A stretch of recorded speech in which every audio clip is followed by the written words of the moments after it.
internet became the thing of the day. Scholars and technology advocates from Kabale University in southwestern Uganda are calling on internet developers to integrate more native languages into digital platforms, ensuring greater inclusivity and accessibility for diverse linguistic communities worldwide. The appeal was highlighted during the observance of Universal Acceptance Day, an annual event on March 28th dedicated to promoting digital inclusivity. Kabale University, in partnership with the Internet Corporation for Assigned Names and Numbers (ICANN), hosted the event for the second consecutive year, featuring discussions and technical training sessions focused on universal domain name and email address recognition. The 2025 commemoration is centered around the theme Connecting the Unconnected, Building a Multilingual Internet. Representing the Vice-Chancellor, Professor Sabit Makara from Kabale University's Department of Governance emphasized the pressing need for multilingual internet support. He pointed out that while the internet remains the fastest and most cost-effective global communication tool, its linguistic scope remains narrow, predominantly favoring international languages such as English, Chinese, Spanish, and Arabic. The main challenge is that the internet was introduced in English and many other major international languages, Chinese, Arabic, French, and others. But in Africa, for example, many of our languages were not initially incorporated in the internet. For example, Ruchiga, Runyankore, Runyarwanda, Rufumbira, were not on the internet. But the idea of Acceptance Day is to ensure that actually every language, even the smallest languages like that of the Batwa, can be heard or used on the internet. So if that was to be successful, then the internet will have succeeded immensely. Professor Makara stressed that marginalized communities such as the Batwa in southwestern Uganda could significantly benefit from the online opportunities if language barriers were addressed. You can imagine if a Mutwa was able to market his or her fruits. You know, there are lots of wild fruits there in Mugahinga, yes. They can market in tutu, wild berries, and they get some money also. Because if you look at the Batwa economy, for example, it is literally not there. They beg, they do this, the agricultural land is very small, they don't have implements, some of them. So they can actually market in tutu or wild berries, and they get money from those tourists. And the internet can actually enable it for them. I'm using the concept of Batwa because they're a very small community, but they can be empowered by internet to come out of poverty and so on. Even our village people, sometimes they are missing opportunities because they cannot access internet. Echoing this sentiment, Associate Professor Francis Akena Adianga, Dean of the Faculty of Education at Kabale University, attributed the challenge of historical colonial influences that prioritized Western languages over indigenous ones.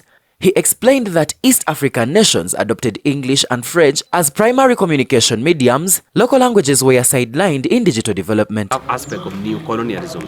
So we were former colonies, and because of being former colonies and the many languages we have in the different colonies, look at Uganda, look at Congo, look at a country like Sudan, South Sudan, look like Kenya, look at a country like Tanzania, we have, and South Africa. We have so many languages, smaller languages in this country. Now, when colonization came, it did not recognize all these African languages, but rather impose foreign language. Now, we should appreciate that the notion of internet is not an African thing. These are things that came from foreign countries, and mainly the former colonial masters. So those guys kept ensuring the hegemony, the domination of their language over all the other languages.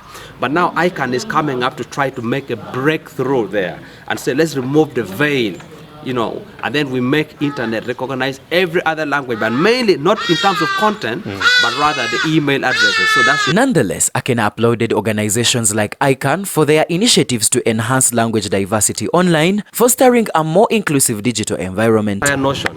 Now, ICANN is working with us in this aspect, in building our capacity. What they're doing here is mainly building the capacity, and we feel that the better starting point in terms of capacity building are the students. Because for most of the staff who are here, these are really more technical. They understand this concept, they know it very well, and it's because of their advocacy with support from ICANN last year that the university has accepted that our website become UA ready. But for our students now, we want to give them this skill We want to build their skills. So the event we are hosting today is more of a training event to give these technical skills to the student. It's a one-day event, but then after the one day, the staff in their teaching, when they encounter students, they'll keep on let me say, being goodwill ambassadors. So the message. Additionally, computer science students Sefa Sanzana and Irad Arinda underscored the need for decentralized internet infrastructure and increased accessibility to website development software. They also called for policies that mandate universal domain name and email address standards at both national and international levels to bridge the digital divide. Majorly, it should be like they should allow also other languages apart from the American standard languages. Other languages like those characters which are like in Russian languages, Chinese languages, so that even those people who have not went to school and they understand this language of English, they can easily access the internet.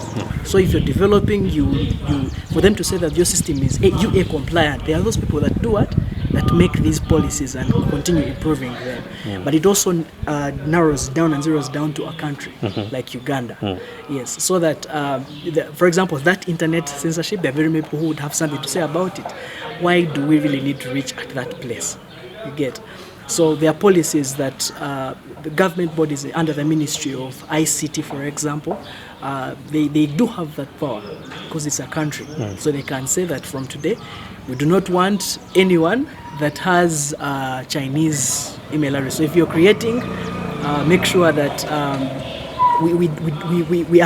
we have cut ties with all Chinese people. Let me not stop using Chinese. Maybe with India or a particular country. This story was compiled by King Solomon Tuinamasko and Nelson Ahimbisibwe for Kigezi Television.